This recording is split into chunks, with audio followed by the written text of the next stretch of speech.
Alrighty, so it's taken a little while for me to upload my thoughts at E3. Gonna have to forgive me there. E3's always kind of hectic for me, especially this year because this year was really different. This was the first year I didn't actually attend the event in the last 3 years, I would say.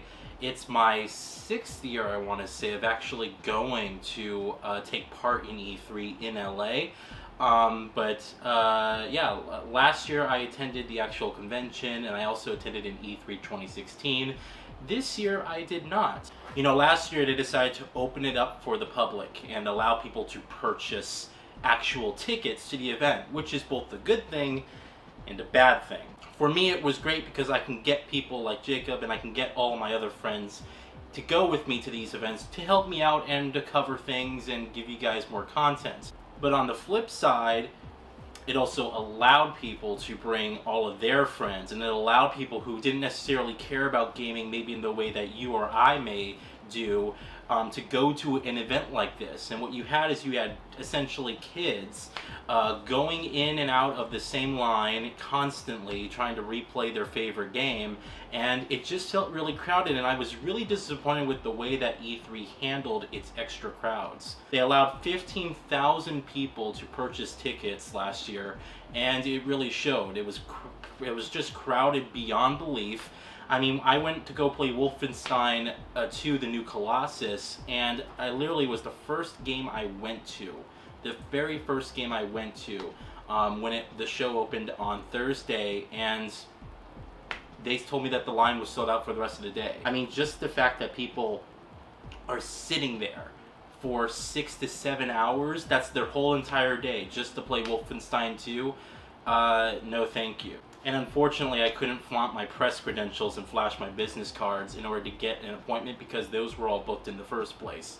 So I was kind of disappointed last year because whereas E3 2016 was the first year I went and I got to see and play everything I wanted to with the exception of 1 or 2 games, E3 2017 was sort of like, okay, I'm prepared, I know how this works, and I failed miserably. Mostly due to the overcrowded, busyness of the whole convention. So this year was no exception. They allowed people to purchase tickets, and from what I've heard, it was pretty much a mess still. For one, instead of 15,000 extra attendees, they allowed 30,000 extra attendees. This is according to one of the guys at my local GameStop who I'm kind of buddy with. He told me that, yeah, they actually upped it to 30,000 total attendees who can purchase tickets, and that's why they didn't sell out this year, actually. So, in turn, what really happened is I think they had a total of 71,000 attendees at the event, and again, people were kind of frustrated with the way that things worked. It was, from the videos I've seen, it was even more crowded, and you couldn't really get to do anything unless you had a press pass. And it doesn't matter if I go in here and try to apply for a press pass for E3 because I don't have the subscriber count or the minimum requirements that keep oddly changing every single year. I don't actually meet those requirements, so I couldn't really get in. Unless, of course, people felt generous and wanted me to actually cover their game, and so they would let me in that way. But regardless, I decided to save the frustration, save the money, because it is an expensive trip even though I'm in the area, and just go to the press conferences. So I attended EA Play, I also attended the Microsoft press conference. This is unfortunately the first year I did not attend a Bethesda conference. Even though I contacted them in early April, they said they're at max capacity, and they didn't tell me that until a week before the event. I kind of felt shagged a little bit. And I also had the opportunity to go to the Ubisoft conference, but decided to actually not go, just not to deal with the stress of actually getting there. And then I went and actually attended the PlayStation E3 experience, which was my 2nd or 3rd time going. I went to the very first one, but PlayStation has always had like the worst PR from my actual experience, because whenever you send these guys emails, they refuse to call you back. Hell, I've even called and actually left voicemails for some of these people, and I don't even get any return calls. It's like the weirdest thing. You think these people like just don't exist. It's so odd. Regardless, I am here to tell you what I thought of all the press conference news. So I have here a list, alright, on my phone, and I'm gonna kind of go through, and instead of saying here's EA, here's Microsoft, here's Bethesda. I'm actually going to walk you through what I did for each day and then tell you in parallel with that what I thought of the press conference, alright? So E3 was, for me, was basically Saturday through Monday. That was the main event of the press conferences going on. So Saturday I woke up and the first thing I did is I went ahead and I watched the EA press conference, which was at, I think, 12 or something like that. I watched the EA press conference for E3 2018. It was a pretty lackluster press conference. I was actually hoping to be impressed and surprised, especially because we kept hearing rumors about some cool announcements coming up. And really, to be honest with you, there was barely any surprises, and any of like the new information was kind of like just stuff, you know, stuff I didn't really necessarily care about. So we have this show that they opened up with Battlefield 5, and they're talking about Battlefield 5, and that's great. You know, Battlefield 5 looks like it's fun to play, and I'm not going to get into the whole controversy surrounding the addition of women in World War II and how the storyline is, at least from what we've seen so far, showcasing women. I mean, I understand from both sides that perspective, but the main thing is it an enjoyable game? I actually got to play the game at EA Play as well. So they showed up Battlefield 5, they really played a quick trailer for it. There wasn't really much to show, and to me that's just like, okay, it's like a slight addition to, it's Battlefield 1.75, which is oddly still how I felt when after I played the game. So, After that, really the only other interesting thing to me was that they talked to Vince Zampella, who runs Respawn, and he was basically announcing, but not really showing anything, for his new Star Wars game over at Respawn. So it's called Star Wars Jedi Fallen Order. It doesn't really flow well, but it's all about the game, right? So it's a third-person game. We know it takes place between episodes 3, Revenge of the Sith, and in 4, A New Hope. So it's, I think it's going to be quite interesting. It's a third-person game, and they haven't tackled, at least that studio hasn't tackled third-person, I guess, action-adventure games yet. So it's going to be interesting, and I'm almost hoping, but, I mean, I was kind of hoping before that it was literally going to be Star Wars 1313 with just a different name. But instead, you are going to be playing as a Jedi, of course, and you are going to be, basically, you guys are being hunted. So it does open the door for a really interesting storyline. But then again, it didn't show any gameplay. It's still very early in development, so it was sort of like a non-announcement. It's like, oh, it's coming. Yeah, I know. We've known it's coming for a few years now. So really nothing to show there. Afterwards, the only other thing that really seemed somewhat interesting to me was they talked about Anthem again. And I was hoping to get some more information about Anthem. They talked a little bit about it. They didn't really show off too much of the gameplay. And now this is really the last major event besides Gamescom, but I really doubt they're going to do something special for Gamescom before the game comes out, to where we're actually going to see some Anthem news and some big news. So it is a server-based online experience, and basically the message I got from the game was that EA is trying to build their Destiny game, and they're trying to get it to the point where, you know, they could have a game of that scale that's massive multiplayer, and you can play with your friends, and it's all about your co-op and whatnot. I don't necessarily care about that stuff. I've said many times I hate co-op. It distracts me. I feel like when you're playing with your friends, you're playing for the fun factor, and when you're playing for the fun factor, it can sort of distract you, especially when you're playing with people you know and you're making jokes and you're socially interacting and whatnot. It distracts you a lot from the actual monotonous gameplay and the more or less bare bones average experience that you're pretty much getting, which is basically why people love Dead Island.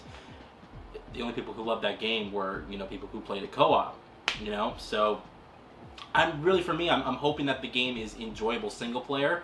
You won't know until you play the game, but the thing is, they did also announce a beta, thank God. And so the beta for me is going to be a chance to play the game and test it out to see how it runs on my computer as well as the Xbox One X and whatnot. And I'm hoping that I do like the game, because then I will give it a chance. But if I walk away from the beta, you know, feeling like, oh, this is just some throwaway experience, sort of like The Division, then I'm just, you know, not going to even take part in the game.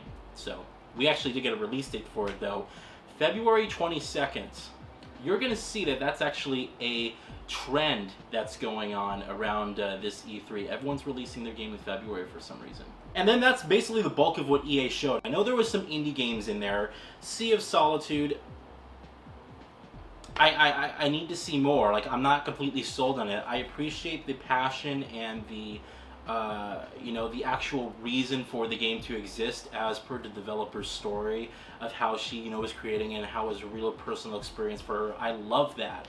But I just don't know about the game. I need to see some more information. I need to see what exactly it is. Is it just a straight platformer? Is there some action elements in it?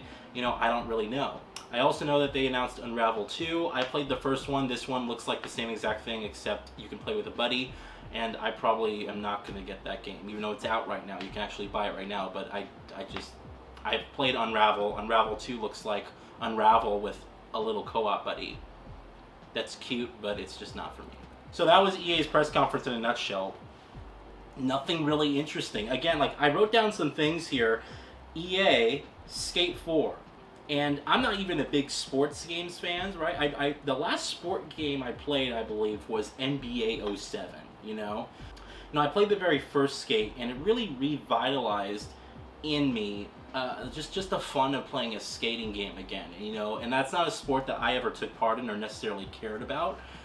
But the games were always fun, especially the old school Tony Hawk games and whatnot. Now, what's interesting is that we all thought that Skate 4 was going to get announced because the multiplayer servers for Skate 3 were seemingly turned back on for no reason. There was no explanation given. EA didn't comment on anything. The multiplayer was back on for Skate 3. It was like the weirdest, odd thing. So you would think that, that's going to lead you to believe that there's a Skate 4 in development, and EA was hush-hush about everything. They didn't say a damn thing, and they didn't even release any news about it. And so we're stuck again another year just thinking it's not in development and now it's not going to come. And I'm a bit surprised. Like, EA has a tendency to not give us what we want and instead give us what we don't ask for. Give us sequels to franchises that were really popular back into the day, and then they seemingly turned out like shit. I really just don't know where the direction of the company is going in. EA, I'm not one of those people who wants to hate on EA 24/7, but when they pull shit like this, and especially this press conference, it was just like, this is not none of this is what we necessarily want. None of this. I appreciate Anthem as a new IP, but none of this is really what we want. This isn't what people are asking for. The only thing you have to do is make what people ask you to make. Then you're like guaranteed to sell based on the actual feedback of that. So I don't really know, but Skate 4 didn't happen. Dead Space, it would have been nice to not see a sequel, but because I don't expect them to just say, we're going to continue Dead Space. I expect them to see if they're going to test the market first to see if it's actually good.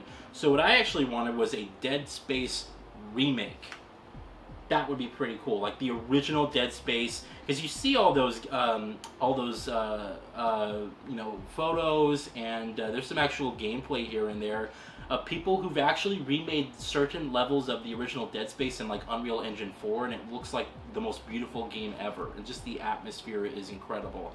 So, but yeah, that's not going to happen as long as EA has their shackles and whatnot. But like they could even take like an old franchise like Black and make a sequel to that, and people would be up for it. So I really just don't know what's going on. I know people want me to talk as well about what about the next Mirror's Edge, the sequel to Catalyst. Listen, it's too early to expect something like Catalyst, a Catalyst 2, excuse me, or whatever it's going to be called, Mirror's Edge Uprising, let's just say. It's too early to expect something like that. And to be honest, with the horrendous sales that Catalyst did, and they practically gave that game away for free 5 months after it came out, I really don't expect we'll be seeing another Mirror's Edge for at least a long time. We need a developer to either buy that franchise from EA, or we need a new direction over at EA to just sit there and give the studio plenty of time, give the studio the budget they need, and also allow them to release it on a technology, a platform, not the PlayStation 4 and the Xbox One, but an actual generation that is capable and appropriate for that type of gameplay experience. So I don't really expect anything regarding Mirror's Edge for quite a long time. Alright, so EA's conference in a nutshell, I'm going to give like a 2 out of 5. It was pretty lackluster. I wasn't really impressed with anything that they showed, and everything that they showed, we just knew that, you know, what was coming. The only surprises were the indie games. You don't need a press conference to do that. So after I watched the EA press conference, I actually went and got some food. Then I headed over and drove to EA Play 2018. That is the EA festival that they run every year. And I'd actually been to the very first EA Play over at the Novo Theater, I think it was called, the Novo, something like that. This one was actually pretty much the same as it was last year. It was kind of hilarious because they said at the press conference, they were like, oh, it's much bigger this year. It's a much bigger event. And I got there and I was like, this is the same exact place as it was last year. It looks like the same exact venue as it was last year. You know, I don't really know if it's necessarily bigger. So I do have to say that EA sucks at just the management of their line. I mean, so I got there, right? And I got there about a half an hour to an hour after it opened, right? So you expect some people to be in the line, of course. But I'm registered. I actually got a ticket and I registered specifically for the event, so I'm not sitting here in a standby line, right? So I finally find some parking, and again, it's $20 to park. You'll see why E3 is super expensive if you ever go there. It's paying for parking is terrible, but it was $20 to park. I walked down, I walked around the venue, and I got in line. There was basically a bunch of people in line. I'm standing there in line for about an hour. And then all of a sudden, after an hour, and I'm not kidding you, an actual hour of my time, and we're slowly moving up, all of a sudden after an hour, a girl walks by. And keep in mind, it's about 100 degrees outside, so you can imagine we're sweating here. Now, luckily, as we were waiting, they had someone kind of bring water bottles out, but he only made one round, and he definitely needed to make two. I was like parched, really. So, anyway, back to what I was saying. We're standing in line here, and about an hour after we're waiting, and I'm just sitting there dying to death of heat, a girl walks by, and she says, if you have confirmed attendance, if you have a ticket, there's another line up there. And you can imagine the expression on my face once I heard her say that. So I got out of the line and I walked up, and sure as hell, around the corner, you couldn't even see it. Around the corner, there's another line that says attendees. And then waitlist, and apparently I was in the waitlist line. The waitlist line was literally like a big giant U of hundreds of people around this venue. So I go into the actual attendance line, and I walk up, and there's like one or two people in front of me. And they scan my thing on my phone, they scan the QR code, and they let me in, and then I'm just like, great, an hour of my time, an hour of my whole day has just been wasted standing in the incorrect line. There's no signs anywhere telling you that there's a different line up there. It's just, hey, you have to wait till someone yells it, who works at the venue, I guess. You know, so I'm just like frustrated already when I get there. But anyway, I get there. And I sort of just walk around and get my bearings at the time. I knew that I was basically, and I was kind of tricked, because when I actually signed up to attend the event, whatnot, I signed up to play Anthem. At least I thought I signed up to play Anthem. The other game you could sign up to play was like Battlefield 5. They had some other stuff there, but I signed up to play Anthem.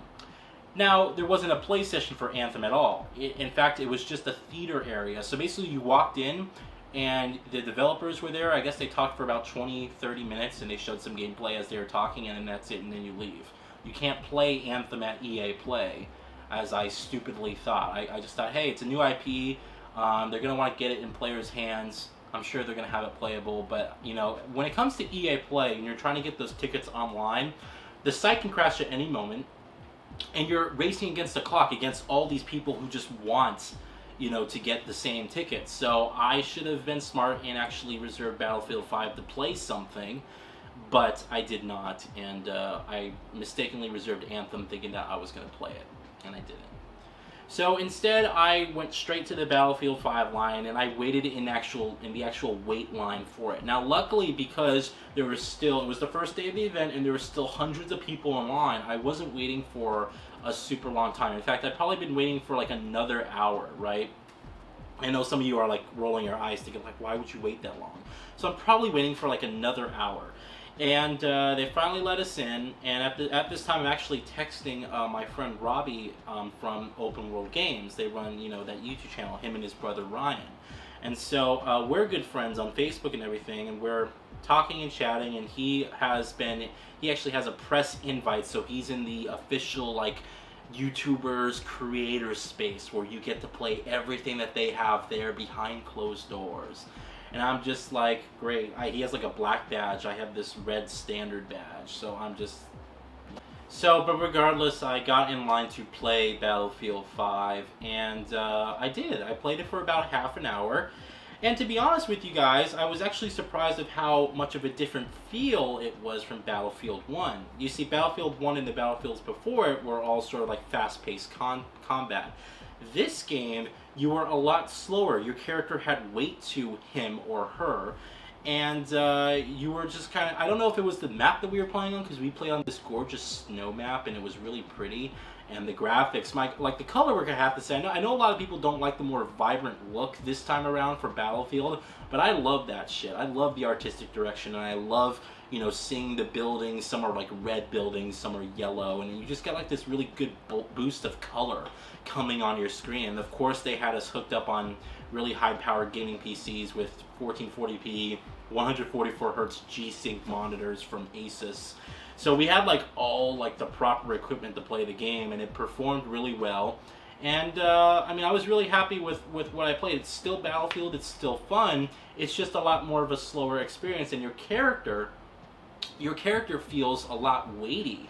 Like there's actually new animations this time around. Now, a lot of the things I didn't know exactly how to do. Like, apparently you can do like a back dodge where your character like falls on his or her back, and you can kind of like, scoot up and scoot down. So I didn't know how to do any of that, but I just played it like I normally play Battlefield. We played this new I think it's called Grand Wars, something like that, where it takes you through certain days where it's like it's happening on one map, and then they have different variations with weather and day and night, and it takes place across 4 days. We got to play 2 of those 4 days for our map. But it was still, I had a good time. I'm not gonna lie. It's still Battlefield. If you like Battlefield multiplayer, you're gonna like Battlefield 5. There's nothing about it that makes it different. Just the I guess the context of the way that they're promoting the game is the only thing that's different, but it has no effect or no bearing on gameplay. You just sort of notice it. And no, I didn't notice any weird people with katanas or hook hands. I guess you unlock that later, or microtransactions is probably what it's gonna be. So yeah, basically after that I met up with Robbie and Ryan. We talked a little bit, and unfortunately after that I had to actually leave to go pick up a friend, and so I left. And I left around 6 o'clock, and I just headed back, and that was pretty much the end of it. That was the end of my E3 adventures for that day. So now we're getting on to Microsoft, which is the day after on Sunday. So Microsoft invited me out for like the first time. I didn't actually have to go and talk to someone, so that was actually pretty nice. And I was actually really, happy with that, because usually what happens with E3 is you have to like chase these guys' tails until they finally just talk to you and reply back, and it can be a really grueling process if you don't have the contacts or the know-how to actually go after some of these people. But they sent an invite to me, and I was really honored to go, and I was really excited to go. And this year was actually different, because previous years they've always had it at the USC Galen Center. It was always at the Galen Center. This year they have it at the Microsoft Theater, which is where the Game Awards is actually held. So I was very familiar with the place, which was nice. So when we got there, I found parking, and another $30 to park, just mind you. And it was pretty cool because we got there rather early, and so we were able to kind of walk around. And I walked around, and I saw the big Fallout 76 poster on the big buildings, and I took some pictures and videos and whatnot. It's a really great vibe to sort of just be around that area, and just the architecture is fantastic.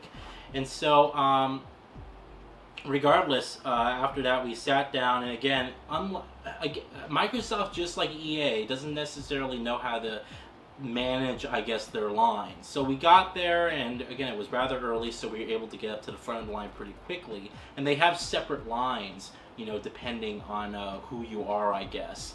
And so I was like in a media line, and next to me was like a developers or you know industry line, basically. So it was really cool. We sat there again outside for an hour, and it's like 100 degrees outside, and it's freaking hot. Unlike EA, Microsoft did not pass out any water whatsoever. And I'm thinking to myself, it's okay, it's okay. Once they let us inside, it's going to be like the Game Awards. Because at the Game Awards, they actually allow you to buy popcorn and alcoholic drinks, and there's all this stuff. So I'm thinking, it's going to be just like the Game Awards. They're going to have, you know, some food and drinks in there. It's going to be great. And so no, they do not. So it is important to note before I get into that, while there, and I abruptly noticed this, about maybe 2 or 3 arm lengths, about the distance of where this camera is from me, I actually saw Mike Pondsmith and some of the people from the CD Projekt Red development team. And I was like, oh my god. You know, because for me, I was anticipating Cyberpunk 2077 for a very long time. When I saw him, like, I immediately tweeted, like, oh my gosh, I saw them in front of me. They're literally right in front of me. And I was debating talking to him or not. I should have got a picture, but I was just, I don't know. When it comes to those circumstances, I'm more grateful to be in the presence of those people rather than, I gotta talk to you, I gotta get your autograph, you know, that's just not who I am. So I didn't get a picture, and I didn't get an autograph. If I could do it again, I probably would have asked for a picture, to be quite honest, because that's a cool, you know, little rare experience there. But I tweeted out, like, Cyberpunk 2077, it's gonna get announced, why would he be here otherwise, you know? And, you know, you get some people who are like, oh my god, on my Twitter, then you get some people like, you're lying. And I was like, I'm not lying, I swear. And they're like, you have no proof. And I was like, fuck, I should have got the picture, you know? But I did not get the picture. Regardless, I was not lying, and we'll talk about that later. So anyway, we get inside, they finally let us inside, and by this time I'm sunburned, I look like a lobster. And there's no concessions anywhere. In fact, they took the concession area and they made it a Japanese media login. And there was no one up there, of course, because there's no Japanese games on Xbox One for some reason.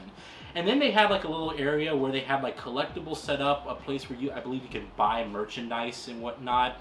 And I was like, okay, but I'm thirsty, right?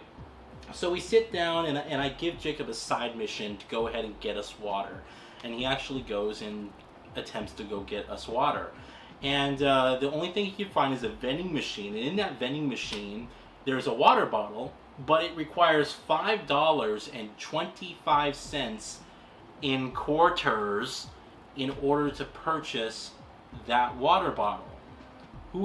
First of all, who has $5.25 in quarters just handy on them? And I'm sorry, but you know they jacked the price up of that shit prior to this press conference happening. $5.25 for bottled water. And of course, they will not let you leave and come back. It's either, nope, you're here. If you leave, you can't come back in. So you're screwed either way. So basically, I'm sitting there, and it's a 2-hour press conference, of course, and I'm just like, I'm dying of thirst because I was standing out for an hour under 100-degree weather. I was sunburned. I had no water whatsoever. The last thing I put in my stomach was McDonald's breakfast, which we got on the way, and I think I had milk with my stuff. So it was just like, that was the last thing I drank, and I was thirsty as hell. Regardless, let's actually talk about the Microsoft announcements, alright, because it was a really good press conference. So the first thing they do is they come out and they announce Halo Infinite. Now, I didn't know what the hell this was, and people, of course, are flipping out because it's Halo. We have to flip out because it's Halo. But I didn't know what the game was because it didn't definitively say Halo 6. It's been a couple days, it's been a week so far, you know, actually, and we have now confirmed that it is Halo 6. Halo Infinite is Halo 6.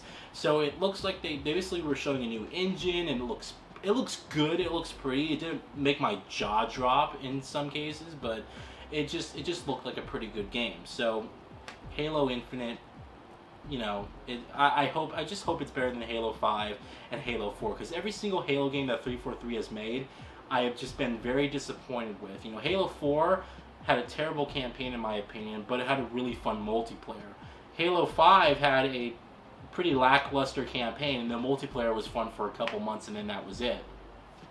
Halo 6, I'm hoping that we finally get a story that's longer than 4 hours, and multiplayer that's really fun and has classic modes and all that shit, you know, but I just don't know. So, but yeah, Halo Infinite, whoop-de-doo. They also showed Crackdown 3. This has again been delayed to 2019, February 2019. So we'll see if that comes out. I don't really have much to say on Crackdown 3. I played the first and second Crackdowns very briefly, and I didn't like them.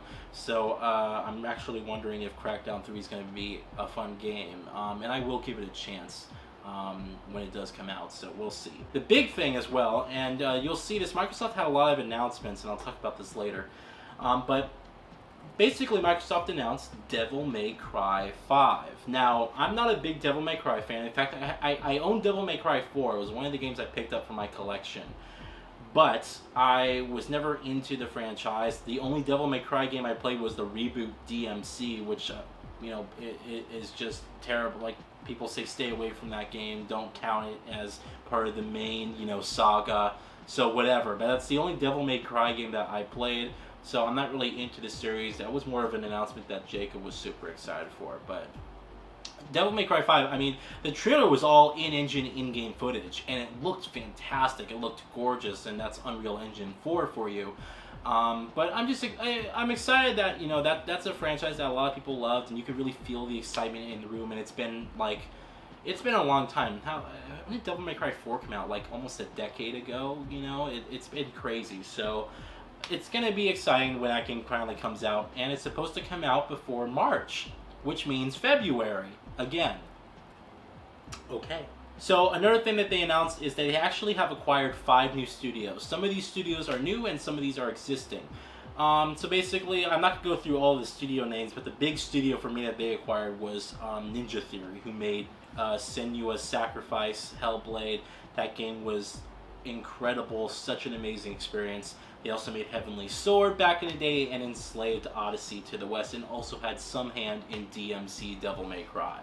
So this is a big deal. That's a big deal announcement. You know, you may not be into those types of games, but that's a studio that has just consistently put out quality, interesting experiences, and is a new IP maker. And the fact that Microsoft now owns them is just really, that's a great thing for Microsoft, and I hope that they leverage it to the best of their ability. So after that, Metro Exodus, I'm super pumped for that. I loved Metro Last Light. It was one of my favorite games for that year when it came out. Metro 2033 I just never got into, although I do have Metro Redux, and I do want to play both Metro 2033 Redux and Last Light Redux before I do jump into Metro Exodus. But Exodus looks fantastic. I'm really looking forward to that game, and just love the visual style of it, and just to get another Metro game, you know, it's going to be great. And it's been, how long has it been? Like 5 years. And guess what? It comes out in February. So the other thing after that is Ori, the Will of the Wisps. So this is the sequel to Ori and the Blind Forest, which is actually a very intelligent, very challenging platformer. I enjoyed the game. I don't know if I'm going to be definitely playing the Will of the Wisps. Wisp? I don't know if I'm definitely going to be playing that, but I don't know. It looks interesting. That's a game that, again, Jacob is like super into, and he really loved the Blind Forest. And so maybe I'll actually enjoy Will of the Wisp, but we'll see. I don't know if I'm necessarily going to play it or not. So the other thing I want to talk about is the new game from Software, which was really a surprise announcement, because From Software, usually you would expect it at like a Sony conference or something like that. But no, it's Sekiro Shadows Die Twice. So that's a pretty big deal. So I don't believe... Actually, no, I do believe it is an exclusive for Microsoft, which is even a bigger deal. And it's basically a Japanese samurai-inspired game, but, you know, it's From Software, so it's like Dark Souls, style and whatnot. I'm really looking forward to that. I think that looks fantastic. It's a great game for Microsoft to have on their system, and it'll really be interesting to see how they tackle like what's that studio's name? I completely forgot. Team Ninja. That's right. I think it was Team Ninja. It'll be really interesting to see how From Software tackles Team Ninja's like Neo, on the PlayStation, and really see how they do it on the Xbox here with Sekiro: Shadows Die Twice. So, really looks interesting. I'm looking forward to it, and hopefully it's really good. It's From Software, so it'll probably be pretty good. And then a really big surprise announcement, one that I'm actually really excited for: Dying Light 2. So this is a sequel, and to be honest, I mean, Dying Light I did not foresee at all being super popular, and I did not foresee at all me loving the game as much as I love the game. I mean, still to this day, it's probably one of the games I would name as a big influence through this generation, like one of the handfuls of games that truly felt next gen, and just a really great experience all around. And if you told me that the people of Dead Island were going to make one of the best games this generation, I would have thought you were the dumbest guy in the world. But it was. Dying Light was fantastic, and they've consistently supported the game throughout the years. In fact, I think the game still today receives DLC in some form. So Dying Light 2 for me is going to be really fantastic. I'm looking forward to it. Just playing the game again, and now we get we get some big upgrades this time around. It looks like more of a focus on the narrative and how you can actually change your choices and actions change the city and the environment and the narrative and where it goes. And so I'm actually looking forward to getting my hands on the game and playing it. Should be good. So Forza Horizon 4 was also announced after that, and that game looks good, although I'm a bit iffy on it because unlike previous Forza games, this is the first game that is an actual shared open world, meaning that you actually get your friends in there. And to be honest, I don't know if it's online only required, which would actually be a big departure from the series, because every Forza game you could actually play offline up till now. If Forza Horizon 4 is online only, but we just don't know. So I hope that's not the case. I hope you can still play it offline. But Forza Horizon 4, a lot of people are disappointed with the location. To be honest, I'm slightly disappointed with the location. I would have liked something like China, or some elements of like Japan, but like, of course, more, instead of the urban stuff, the more outdoors areas and whatnot. That would have been pretty cool. But no, it's in Great Britain and old town Britain more specifically. And the seasons look interesting. We'll just have to see how they factor into gameplay, if they're just like a graphics showcase, or if they actually do affect the way that your car handles. I guess we'll find out. So, another big announcement, really not a big announcement. In fact, I didn't really want to hear about this game for a long time, but from what I've heard and from what the developers are saying, it doesn't look like we'll be getting the game, not even next year, I would say probably the year after. Gears of War 5. Now, I was kind of very indifferent about Gears of War 4 when I played it. I didn't think it was... I just thought it was a game that didn't take risks, and it sort of played it so safe to the point where it just felt very mundane and monotonous and just the same, and when you have a new studio, you expect new ideas and a breath of fresh air, and it felt like what the studio was trying to do was, we don't want to piss off any Gears of War fans, so we're going to make it exactly how you expect a Gears of War game to be. And there's going to be no variations in anything whatsoever. So, I mean, I was kind of like about Gears of War 3. I thought it was just kind of meh, kind of okay. Gears 5, though, looks to actually change things up. For one, we actually have a change in protagonist. Now you're playing as Kate, who is a companion of yours in your squad in Gears of War 4. And she's a better character. And you know what's funny to me is that Gears of War 4's story was never about JD Phoenix, it was never about Marcus Phoenix's son. It was always about Kate, and it was her story. And her mother gets kidnapped, and you're trying to go after and save her mother. And it was like a personal story for her, but she was not the main protagonist of that story. And so this time around, she is the main protagonist, which I'm actually very fine with. She's a more interesting character than JD. It is her story. It's been her story since Gears of War 4. Regardless, we'll have to see how it handles. I think the game looks beautiful. They really look like they upgraded especially their character models, I have to say. Just the way that the facial animations are, it looked really good.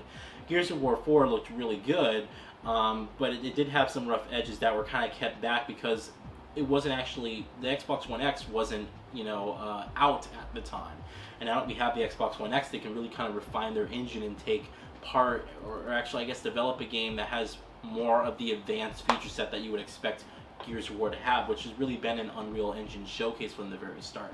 And then to close the show, they did the most awesome thing, right? Because I'm sitting here and Phil Spencer comes out on stage and he's telling everyone, thank you for coming by, we really appreciate this. And I'm like, you have got to be kidding me. I just saw Mike Pondsmith over there, I saw the Witcher devs, and you're not going to show me Cyberpunk. And I felt like I literally started to get scared, because when I tweeted that, I was like, oh my god, everyone's going to come after me now, because I got everyone's hopes up. And then all of a sudden, and I'm sitting there in stage, right? I'm sitting relatively close. I'm sitting there in stage and the lights start flickering off and the radio noise starts coming in, and then it just goes black.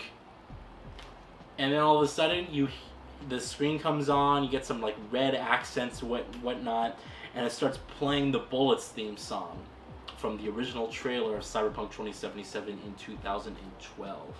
And it starts fading in, and at that point, I mean, Jacob would tell you if he was here, at that point, I was just like a school kid again. In fact, I haven't been this pumped for a game since they fully revealed Mirror's Edge Catalyst. At that time, it was just called Mirror's Edge. And when I first saw that, I like screamed. I'm in a press conference, I can't scream, but I was like literally flipping out on my seat, right? I'm like super pumped to hear about this, and I just like, just the way that they did it was like, yeah, thank you, bye.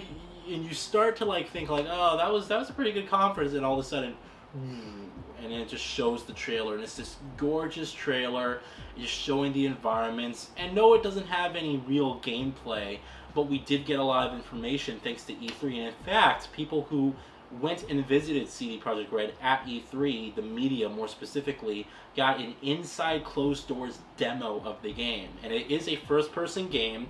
It is first and foremost an RPG. And I know a lot of people are disappointed about the first-person aspect of it. In fact, I really expected it to be a third-person game, and I wanted to sort of walk around the city like in Watch Dogs or Grand Theft Auto and just be in this futuristic world and see your character. At least that's what I thought it was going to be like. But now it's a first-person game, and it is first and foremost an RPG. So I'm looking forward to it, man. That trailer was beautiful. It was perfectly done, and I'm really excited and really thankful that I got to be there.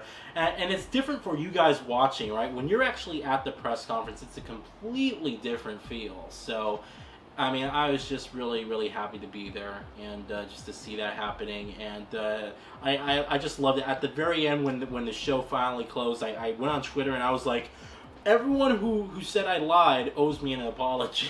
I didn't get any apologies, but, I'm just joking around. I was fucking stoked, and it was a beautiful trailer. It was the best thing for me at E3. In fact, it was the best thing for me at E3 of this entire E3, was seeing Cyberpunk 2077. And if I was at E3 2018, if I was at the actual convention, I would have begged to be actually let in those closed doors demos. In some ways, I would have maybe snuck in. You can't really do that, but I would have given anything to see the game in action. But you know what? Next year at E3, maybe they'll have it playable and maybe I'll attend. So we'll see. So yeah, that was basically the Microsoft press conference in a nutshell. I thought it was probably the best press conference this E3. I'm not kidding you guys. I was really impressed with it. There's sort of, I say that with an asterisk, right? Because here's the thing about the Microsoft press conference. A lot of new announcements, a lot of surprise announcements. But someone made a fantastic point on Twitter. Someone said, Microsoft is doing an incredible job at showing me all the games I'm going to be playing on my PS4. And that's exactly what Microsoft did, is they had all these great, like Devil May Cry 5, didn't see that one coming. Dying Light 2, didn't see that one coming. Cyberpunk 2077, didn't see that one coming. Like, these are huge games, returning IPs and just like exciting things.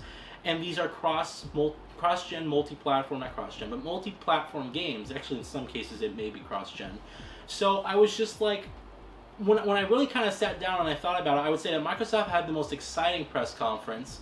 And if I do have to rate them, I probably at the end of the day would say they had the best press conference, but that's with a strong asterisk, because most of what they showed, most of the exciting stuff of what they showed, you can get on the PlayStation 4 and the competitive consoles. So, you know, you kind of really have to take... There was nothing really there besides, I mean, the stuff that we already know. We know Crackdown 3, we know Forza Horizon 4, we know Gears of War 5. Like, this is all stuff that's expected, but that's not a reason to buy the Xbox One X. Maybe Sekiro, Shadows Die Twice, but you know that they're gonna fucking put that on PC. They do it with every one of their exclusives. They're gonna fucking put it on PC. So we'll have to see what really happens. But I thought that they had a great press conference. I'm gonna give it a 4 out of 5. The only reason, and stuff that I actually wanted them to show, what about if they announced like new colors for the Xbox One X? Because the Xbox One X you can only get in black, but the Xbox One S you can get in all these different colors. So I thought it'd be really awesome if they would have announced that, hey, you can get new colors in like the Xbox One X with like different hard drives, space and whatnot. Something like that. We also got like no information on their handicap controller. If you don't know what I'm talking about, they made this really interesting controller that's meant for disabled people, and that's a really great thing that Microsoft is doing. And we got no information on that for some reason. They just never mentioned it. And also, I really wanted to hear of an Xbox One X update for Halo the Master Chief Collection, because I bought that game on release and I still have never played that I've never put that disc in my console. Like, literally, that was back in the day when I was buying like games on release like it was nothing, and I had no responsibilities, I had no bills whatsoever, and I was just purchasing games with any money I made. And I bought Halo the Master Chief Collection, and you'd expect they would upgrade it on the Xbox One X to be 4K 60 frames per second and all that stuff, but they just did not. So I'm waiting to play Halo the Master Chief Collection until they actually go ahead and do that. So, but that would have been a cool announcement, I think. Regardless. So yeah, after the Microsoft press conference, we actually left, and right next to the place is a yard house, right next to the Microsoft Theater. And everyone rushed over there, of course. Jacob and I were lucky enough that we got there early enough so we didn't have to actually wait. They just immediately sat us. And it was awesome, you know, just being in a restaurant, and everywhere around you is developers and media people, you know, and like we were sitting right next to some Dying Light 2 devs, and you know, just being in that environment, man, that's what E3 is really about. Is just you don't really fully understand. You think it's all about playing games and seeing all this stuff early, but it's the social interaction and just being around, you know, developers and just that mindset. And these are like genuinely nice people who, you know, really have a passion for games and work hard, and some of them you have great respect for, you know. So just being in that environment was awesome. But yeah, Yard House is amazing. For those of you guys who've never been or don't have one, it's a really good barbecue place. Yard House was great. So after that, we actually left, we went back home, and we watched the Bethesda conference, which unfortunately, again, I've been to the Bethesda conference every year since the very first one, except this year. They said they're at max capacity, whatever that meant. But the Bethesda has always been the most fun to attend. It's always been the most fun to attend. But for some reason, I was not allowed in this year. I was kind of really sad and disappointed. You know, kind of like, I felt really. I guess I kind of felt like I was booted out of the cool circle, whatever that is. But yeah. You guys know what I'm saying. So for Bethesda, the big things for me were Rage 2. I'm really excited for Rage 2. I've been wanting a sequel for Rage. It was a great game. So I really hope that they upgrade the original Rage on the Xbox One X to be 4K 60, because I still have my 360 copy over there, and I would love to play that game again, especially in native 4K 60 frames per second on the Xbox One X. That would be incredible. But here's hoping that it actually does happen. But Rage is coming out next year. It looks fantastic. The game looks great. I'm just really looking forward to Doom Eternal. This is the sequel that they announced to Doom. They just showed a trailer, so nothing really big, but I'm looking forward to that. Doom was a surprise hit for me. I didn't know I was going to love it as much as I did, and unfortunately the game glitched out on me and I wasn't able to beat the game. My save file actually got corrupted, so that was kind of unfortunate. But I am eventually going to go back and play Doom again prior to Doom Eternal coming out. Really looking forward to doing that. The other thing is Prey DLC. I probably won't be checking out the Prey DLC. I played Prey and I thought it was a good game, but I wasn't like in love with it. And the Prey DLC looks just, you know, if you want more content, there's DLC. Wolfenstein the Youngblood. I am looking forward to that. That is an extension. It's sort of like the Old Blood that they did back in the day. Now it's called the Youngblood. And you're playing as, I guess it's in the future in the 80s, and you're playing as BJ's, I guess he had twin daughters, and you're playing as one of them or the both of them. I don't know if this is a co-op thing. They just showed a trailer, so I'm looking forward to the actual game. I want to see and hear more information, and they're actually releasing it on disc, which is really cool of them. So definitely going to be checking that out when it comes out. Now Todd Howard comes up on stage, and we all love Todd Howard. Todd Howard never ages. He's looked the same for like the past 20 years. It's actually kind of nuts. So Fallout 76, we finally know what the hell the game is. And it's a multiplayer-focused game. Which, to be honest, I wasn't too surprised about. I didn't expect them to make another full-fledged Fallout game in only 3 years since Fallout 3 came out, or Fallout 4 came out. I don't know why some people were like expecting like a full-fledged Fallout game. It's been too soon, and I felt like I played all of Fallout 4 DLCs. I felt like the game just came out. I honestly don't feel like Fallout 4 is that or that old. So Fallout 76 is a multiplayer game, and you don't have to play it multiplayer, but you still have to remain connected to the internet, which is odd. I don't know why people do that. Like, you can play the game by yourself. You can enjoy the game just as you enjoyed Fallout 4 on your own, exploring the world, but you have to be connected to the internet. Like, why? You know, it just makes no sense. But I'll check out Fallout 76. I am actually interested to see how the game does with multiplayer. This is an experiment for, I think, Bethesda, and I really don't think it's going to have... a lot of people are scared that the other Fallouts and the other Elder Scrolls games are going to be online only if this one's successful. I don't think so. I think they're really just, you know, testing the waters. And maybe, like Elder Scrolls Online, they'll build something for Fallout, you know, something like that, like Fallout Online, you know, but it would be, again, like Elder Scrolls Online, just like that sort of aspect. So, yeah, I'm looking forward to the game. There's a beta, and it's coming out later this year. I'm going to see if I can play the beta, but I don't want to pre-order the game yet. I actually want to play the game and see how it is first. So, after that, there was an announcement for Starfield, which is their new IP. They just showed a quick trailer, so...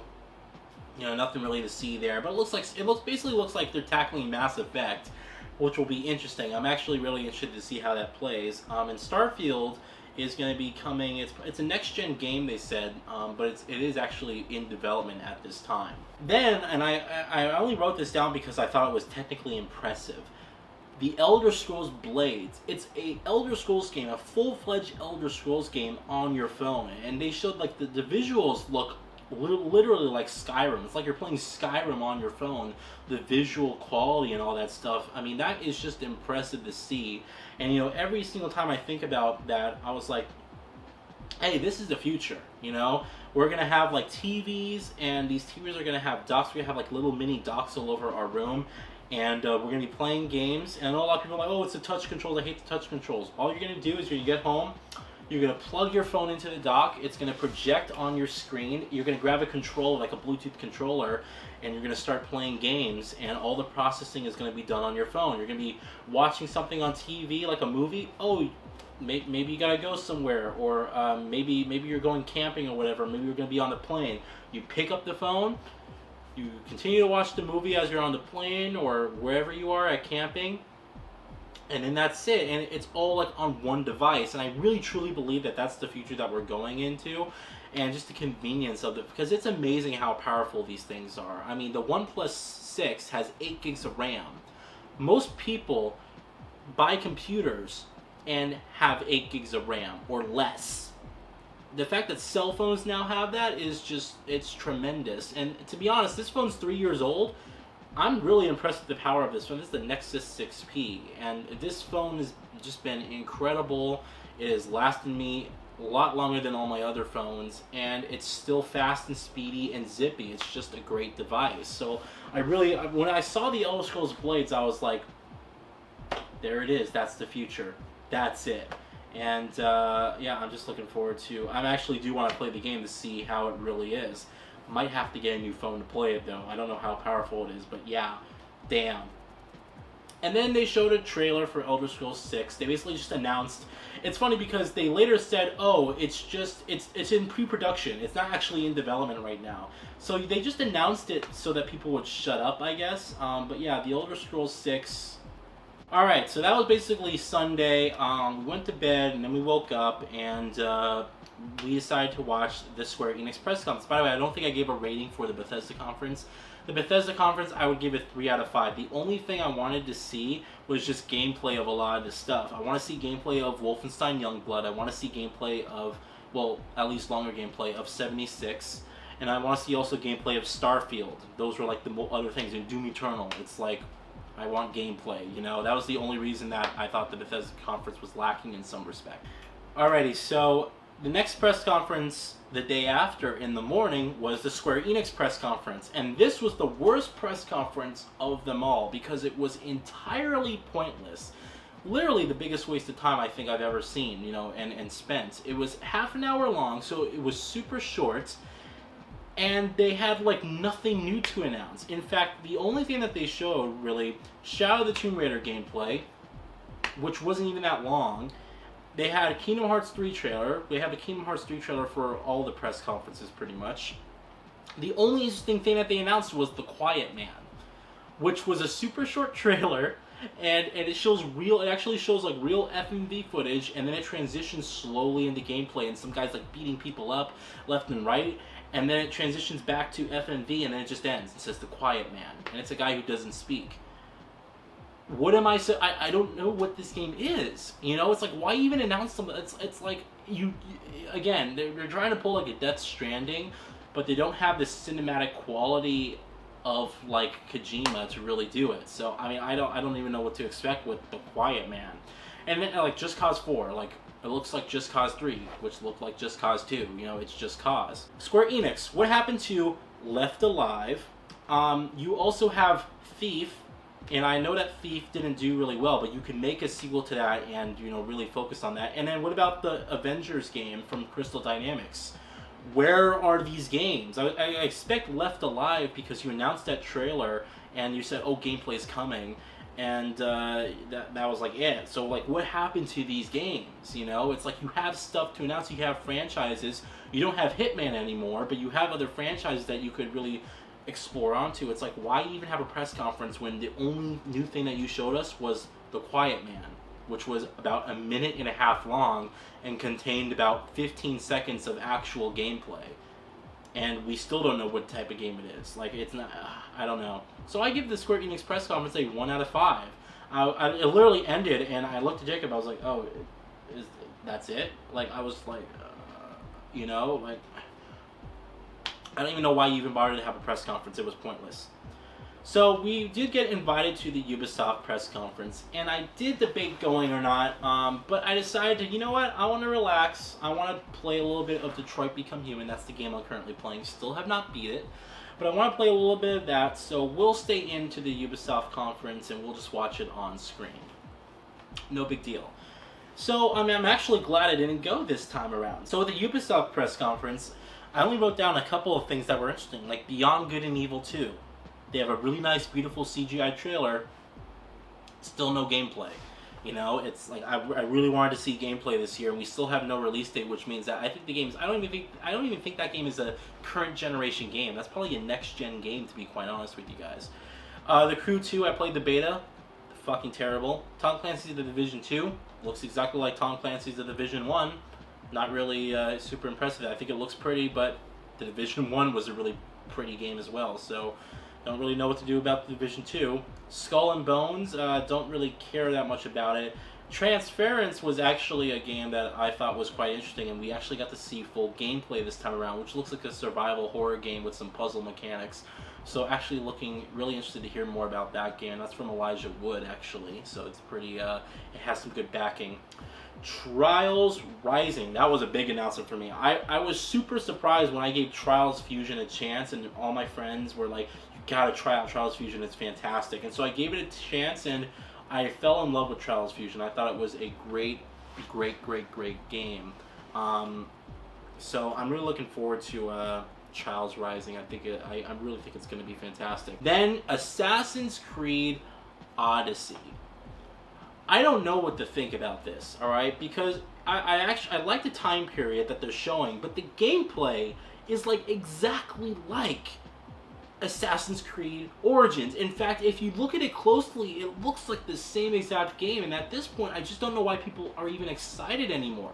First of all, Ubisoft, you took a year off to make Assassin's Creed Origins, and now we're back to an annual franchise for Assassin's Creed. Like what the hell is going on? I thought you were going to be taking your time. So, and then second of all, it looks like, I mean, you literally have like menu items and HUD elements that are the exact same. Like, how can you get excited for a game that literally looks like a carbon copy paste of the game before it that just came out a year ago? In fact, it hasn't even been a year since I played Assassin's Creed Origins, and already I have to look forward to Assassin's Creed Odyssey. And I'm gonna play it because I played every fucking Assassin's Creed, and I'm gonna play every fucking Assassin's Creed. And the reason is because I'm so invested in this series at this point that I just gotta see how it ends. I gotta see how Assassin's Creed ends. Like really ends. I put too much time into this franchise to just simply say fuck it and just leave it alone. I must see how this franchise comes to an end, and whatever fucking story that they're trying to tell this time around. I don't know. I just looked at it and I'm like, why is this game being made? I mean, it looks the exact same as Origins. Like, the exact same. If you never played Origins, then you're probably looking at this and you're like, oh, this looks great. You know, but it literally looks like the exact same experience. I don't know what to think anymore, man. I'm not excited for the game. I'll get the game. It'll probably be really fun. I enjoyed Origins. There hasn't really been with the exception of like Assassin's Creed 3, I think Revelations was the other one. There hasn't really been an Assassin's Creed game that I've actually not enjoyed. You know, they've all been enjoyable in some respect, but I'm just like, this game didn't need to be made, and it just feels very premature, very, very premature. So the big missing thing for me was what happened to Splinter Cell. Like, we actually had rumors. I think Walmart Canada actually linked that there was gonna be a new Splinter Cell game. And we didn't get any information of a Tom Clancy's game at all besides The Division 2, you know, if you even want to count that. But what happened to Splinter Cell? I was really looking forward to a Splinter Cell this year. We haven't had a Splinter Cell on this generation of consoles. Where the fuck is Splinter Cell? You know, it's just sort of like, what's going on? But another year, another Ubisoft conference, and no Splinter Cell. So I was really surprised that they didn't announce anything like that. The other thing as well that I thought would have been cool, a single-player add-on for Rainbow Six Siege. I know some people are going to roll their eyes, oh, it's a multiplayer game. I know. But I really would have... Rainbow Six Siege is actually... It's amazing how much the developers have turned that game around. Because previously, you know, it was just sort of a throwaway experience. Didn't really offer much. And it's incredible to see how much that game has grown. Just over the course of a few years, and it's got a really supportive community. I would just love it if they just added a single player campaign. I would actually buy DLC to play a single player campaign for that type of game. I just think it would be great, but you know, just that was just an idea. I didn't really expect them to do that, but I was really shocked when we heard of no Splinter Cell. I was like, wow, you have got to be fucking kidding me. So the Ubisoft conference, I'm actually gonna rate a 3 out of 5. They had stuff to show. It was just that I was really really let down by Splinter Cell. If it was Splinter Cell, I would have rated it right up there with Microsoft probably. But the lack of Splinter Cell and you know, just some other stuff like Beyond Good and Evil 2 gameplay that still... I know that there's stuff that the developers showed themselves, but I want actual actual, you know, gameplay that's shown off and that's presented on screen, you know, from what we can expect, not just test footage of them testing the engine and the limits of the game and whatnot. So that's what I want. Alright, so after the Ubisoft conference, we got in the car and we drove to Century City 15 Mall, and they just redid this mall. The last time I was at this mall was a couple years ago, and it was all under construction. And I was, again, incidentally at it for the PlayStation E3 experience. Now, if you don't know, the PlayStation E3 experience is basically where they officially stream the PlayStation conference in movie theaters. It's a big thing where they, you know, actually stream it in movie theaters, so people like me, well, not people like me, but people who can't get into the press conference can go and actually enjoy it in a movie theater-like scenario on a big screen and have the nice sound system and whatnot. And then there's people like me who just Sony refuses to contact and call back, who have to settle for things like this. I won't lie, the PlayStation E3 experience has always been fun. I went to the very first one that they had and actually really enjoyed it. And this one's pretty fun too. It was at the same place. And so we got there and I was just like, wow, this is it's a gorgeous mall since they redid it. Century City 15. It's a beautiful mall. And they just, you got all these shops, all these great restaurants, and we got there and we sat in line, or really we stood in line, and unlike the other conferences, it was indoors inside a movie theater, and it was really beautiful. It was really nice to have that. So, and then they just let us in, and they let us in. We got great seats. We were able to sit down, and we had a good middle row perspective of the movie theater in front of us. And so I have to say that the PlayStation conference was actually kind of lackluster for me. It was really odd this year, like very, very, very odd this year. The format of it was much different, and just they didn't really have much to show. In fact, what's his name came out on stage and he was like, "Don't expect anything new. Expect us just to show you more of what we already have." And I was just like, you know, it was like, So basically, they opened up with Last of Us Part 2, official gameplay. It looks beautiful, very impressive. Looking forward to the game. There isn't really much to say. It looks like The Last of Us, but there's a lot more of an emphasis on animations this time around. A lot more open environments, it looks like. And it was a really beautiful gameplay footage, and I really, really enjoyed that game. Ghost of Tsushima, we got first gameplay this time around. And I have to say, although the gameplay I'm still a little bit iffy about. It looks good, don't get me wrong, but it just looks a little bit... There's something about it that just isn't clicking with me yet in terms of the gameplay. But the art style is one of the most beautiful games from an artistic perspective that I've seen in years. It looks like a gorgeous, gorgeous, gorgeous fucking game, man. So, and they also showed Death Stranding. Now, Kojima actually put in gameplay bits in between his cinematic trailer here. Not really much of anything, to be honest. We saw, it looks like a lot of exploration gameplay, a lot of traversal gameplay. Now, there is combat in some way and stealth segments in some way. We don't have any information on that stuff yet. It's just a lot of him walking around and whatnot, and it's beautiful. They have this gorgeous music playing and these gorgeous cinematics, but I need to see more. And this is the third year now that we haven't really got definitive information on Death Stranding, and you would expect that he would have something to show us. And although we got little bits of gameplay, it looks like Metal Gear. Instead, if you had no objective and you can just walk around the map doing nothing, that's what it really looks like. So kind of iffy about that, but it was a nice trailer nonetheless. Control, this is a new game from Remedy. It basically looks like Quantum Break if they could do a mulligan on it entirely. So it looks really good, really interesting. I'm hoping that they fix their third-person controls. That was the biggest thing. That was the biggest issue for me with Quantum Break. I actually like the game. I like Quantum Break, and I like the style of it, but the shooting was so fucking stiff, and it did not feel very good. So I'm really hoping this time around that we actually have good shooting mechanics. Actual surprise announcement, Neo 2. Neo is getting a sequel. I felt like it was a little bit too soon, though. I just played Neo somewhat recently, about a year or so ago. But yeah, the game came out maybe 2016, I believe, 2015, 2016.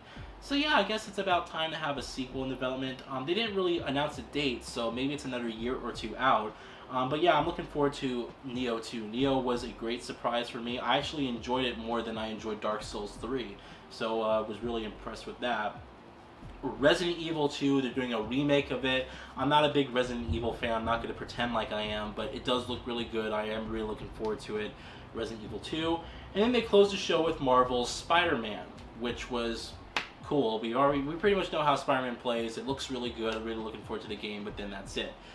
Then that was basically the bulk of the press conference. That was pretty much it. It felt very odd. They kept having these weird transitions where they opened it in a weird tent, and I guess they opened it in that tent because when they transitioned over to The Last of Us Part 2 gameplay, it was like in the same type of area, so they wanted to do it for like immersion style.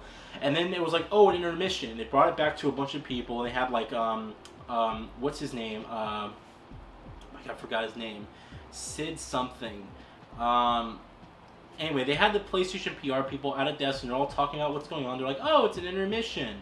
And it just felt very bizarre this year. It felt very unprepared, very just lackluster, and sort of like they didn't have much to show. And they didn't really have much to show. But here's the thing. Here's the thing I have to say. And this is why I'm going to rate the PlayStation E3 press conference a 4 out of 5 still. Even though they had not even half of what Microsoft showed at their press conference. Everything... okay, here's Microsoft's press conference. First party, third party, third party, third party, third party, third party, third party, third party, third party, first party, third party, third party, third party. It was like constantly a bunch of third party games. Great surprise announcements, but a lot of third party games.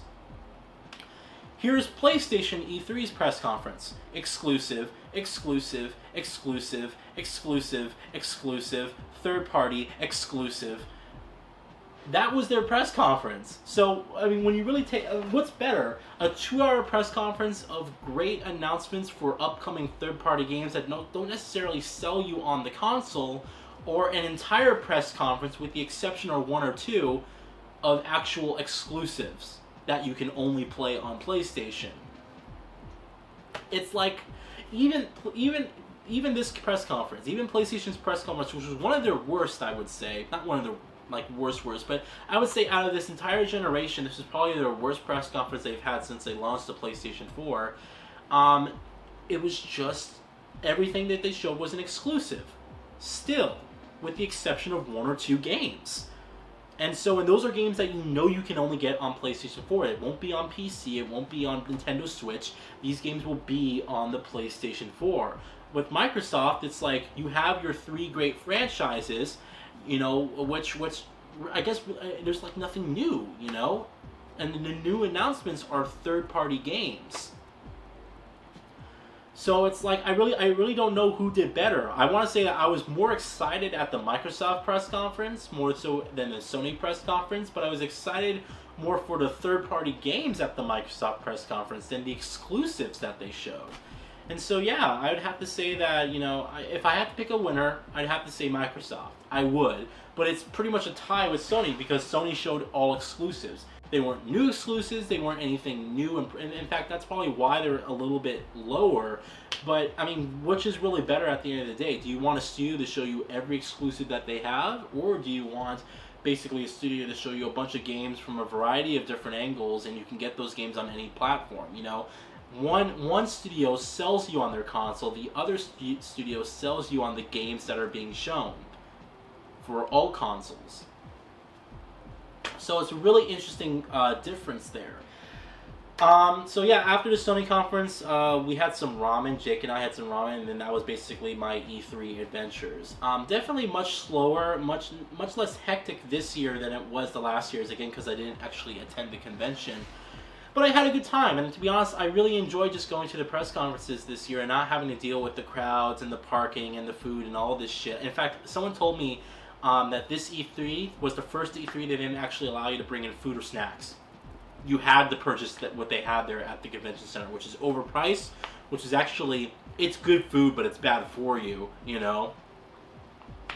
So it's just nuts. So yeah, those are my thoughts on all the press conferences. Let me know what you guys think. I know this is a super long video, but I really wanted to pack it into one video instead of having like 5 or 6 videos come out on the YouTube channel and whatnot. So yeah, let me know. What I'm also gonna do, and this is a side thing, and I'm gonna basically, all this footage that you guys saw overlaid on top of this video, the vlogs of us walking around, Jake and I, and some pictures and whatnot, I'm gonna make those all into another video separately, and it's not gonna be, me talking over them. It's just gonna be the straight footage of that. So if you really want to see what it's like to go to one of those events and to have like first-person vlogs of me walking around, you can go ahead and watch those videos, alright? But thank you guys so much for watching. I really appreciate it, and I will talk with you all later. If you have any thoughts or anything you want to talk about, let me know in the comments, and I will talk to you guys there. Alright? Have a good one.